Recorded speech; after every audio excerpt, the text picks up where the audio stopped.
Vous le saviez que Louis XIII s'était marié à 14 ans. Après avoir été écarté du conseil par sa mère Marie de Médicis, Louis XIII, lui qui rêvait d'être digne de son père Henri IV, devient taciturne et ombrageux. Un peu logique puisque le gouvernement de son état est usurpé par Consigny, un étranger incapable selon lui. Alors que lui, on le relègue un roi dans un coin du Louvre, comme un balai dans un placard. À ce moment-là, Marie de Médicis est régente. Et franchement, c'est pas terrible. Les forces du royaume profitent de cette médiocrité hostile à la centralisation du pouvoir qu'avait initié Henri IV. En gros, c'est le gros bordel.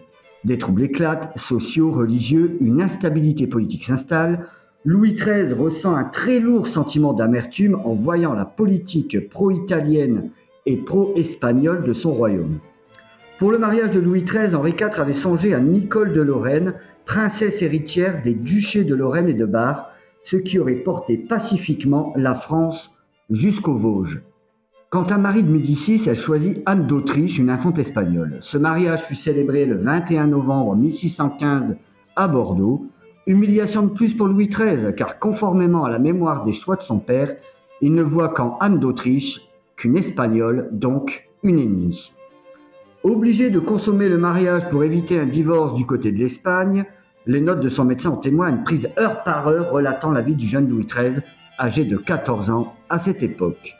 Traumatisé par ce rapport obligatoire, il attendra après ça 4 ans avant de regagner le lit de son épouse. Affaire à suivre.